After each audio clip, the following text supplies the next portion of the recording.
everyone. We are joined by the coach of Kaizer Chiefs, Mr. Cavin Johnson. Thank you, coach, for your time. We won't waste too much of your time. Just if you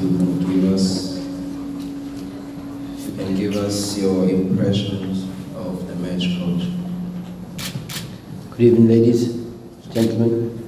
Happy Mother's Day to all the women in the house. Hope you had a good day. Yeah, I thought we had a good first half.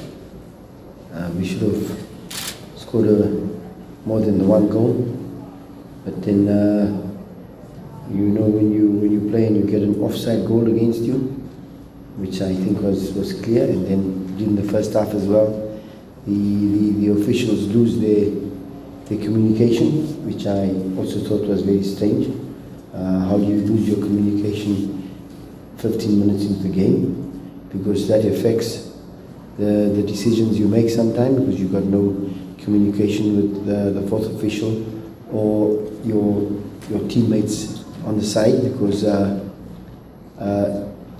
besides the first half, we had one or two opportunities. I thought that the one was where Ranga's supposed to leave the ball, knowing that Pule is behind him, and if he leaves that ball, Pule is one-on-one with the goalkeeper, and I'm sure he scores the goal. But in saying that as well, the offside goal, I speak to the fourth official and she can't do anything. She says our mics are not working, so we don't worry about that. But coming into the second half, I think we have a penalty shout, which is very open, and obviously the second red card for Mubara, the second yellow card for Mubara, and he should go off the pitch, and we get a penalty. But again, there's no communication between the fourth official and himself and his colleagues on the side. So he's making decisions, and he's making decisions on his own, I think. And all he's worried about is the flags that are going up on the side. But in saying that, when that happens, people shout for a red card, but the incident would never happen because it happens after the one against Mubarak. But yes, we take control of the game in patches, which I think we can improve on. But we have a big shout in the end, whereby I think Motor makes two magic saves in the 95th minute. But he gets man of the match, and we go home with 1 point. I thought we should have gone home with 3 points. Thank you, Coach. I'll start with the colleagues here. Please raise your hand and introduce yourself, then you can answer. Coach, from the Sports Report. The Flower just came back and he got the emblem. One will be confused that maybe Chiefs, there's lack of leadership in midfield. Can you please clarify in terms of the captains and the club? No, I think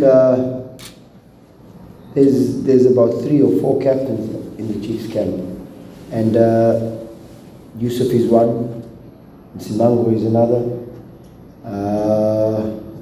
Keegan is one, Itu is another, and Titi is one of them as well. So whoever's on the pitch, whoever they've picked as senior in the pecking order, he gets the captaincy. And unfortunately, all the other players are out, either ill, injured, or on the bench. And Titi is the one that has to take the responsibility. It's got nothing to do with he's just come back. Yes, why is he the captain? You know what I'm saying? That's not the cloth that you use. Coach, I encouraged Joel. I mean, you said AmaZulu goalkeeper very much was the man of the match. And then the last time we played, Richard Peter, also Mahmoud was the man of the match. I encouraged by that, goalkeeper opposite and other one who getting one of the against you guys. And also, what are the talks with regards to Sithebe? Because it took me rejuvenated in the last couple of games, coach, because his contract was also expired. So just your impression of him and what's the way forward going next season?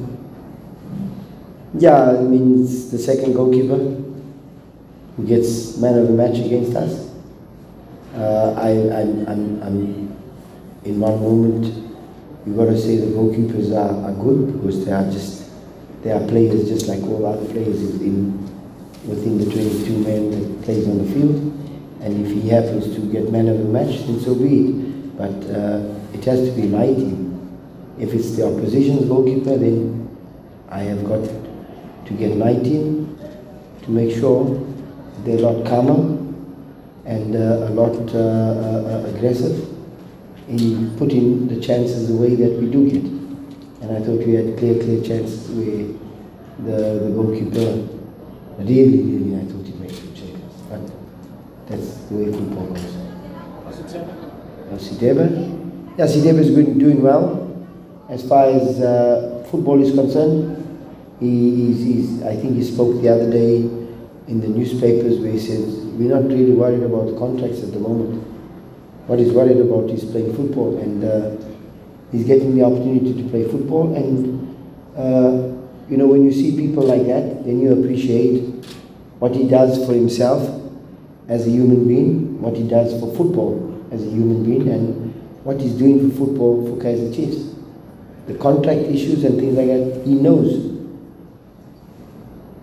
what happens. It's either he stays or he goes, but what is he here for? He's here to play football. So that's what he's doing, and that's playing football. And we appreciate that very much from him. Good evening, Coach. Coach, maybe just to follow up on Duke's question, you've played the midfield duo of Sithebe and Ox for I think 4 of the last 5 games, as opposed to maybe the regulars in Yusuf, in Edson as well. Is there any particular reason? Is there something that you're looking for with that duo specifically? No, sir. I think we play a normal system, and when we put them together, for example, I know Yusuf was injured. Castillo just got back from the national team, so we kept him out. And the next best two were Ox and Sithebe together. So I think Ox and Yusuf played quite a few times. Ox played with Yusuf and with Castillo in the same team. And when they went together, they did well. So I don't say I have the thing whereby don't break it if it's not broken. So that's been happening at the team. Coach, Sergio from Kickoff. We saw Khune today back on the bench. He didn't play today, but I saw that, especially when the game ended, he was one of the first ones out on the field talking to the players. How important is his experience in that dressing room, and how is his reintegration into the team been going? Look, it's in the dressing room, it's always been positive. It has always given us positives in the dressing room, and the fact that he's been here for 2 decades is even more important, and he knows what he has to contribute.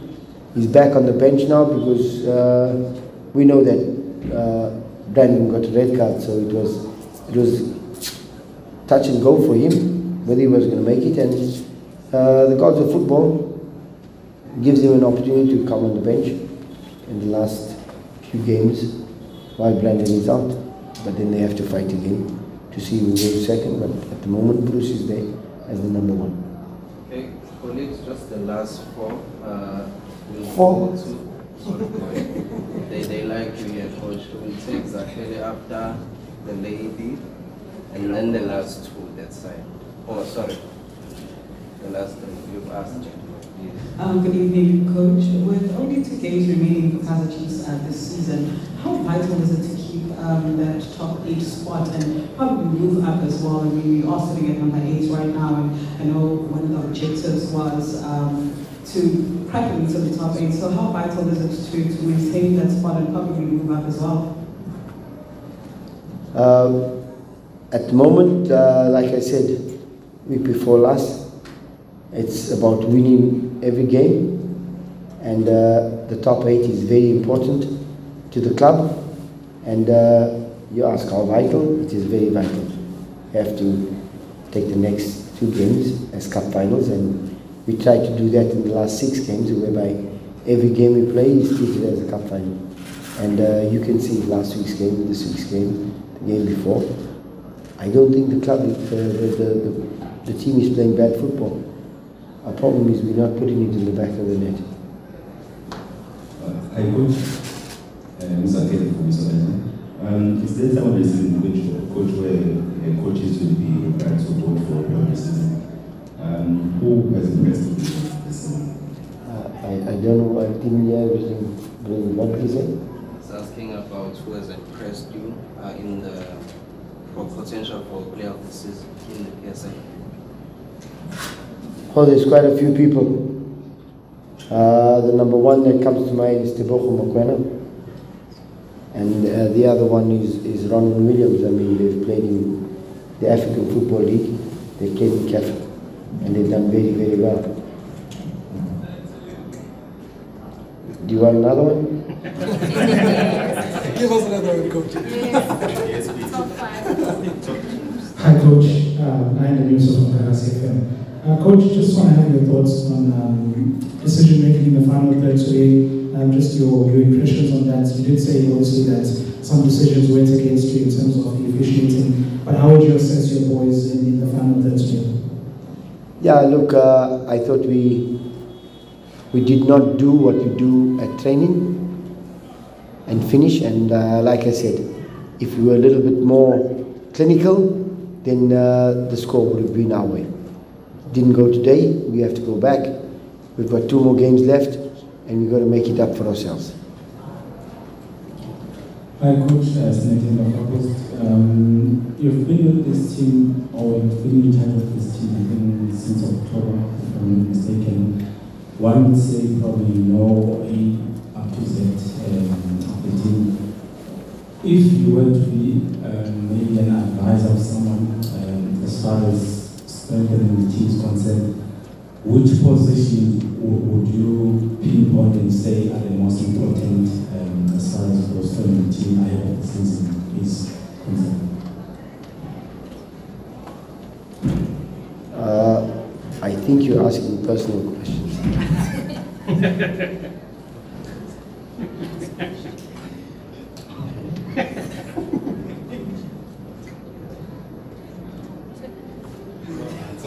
That's personal.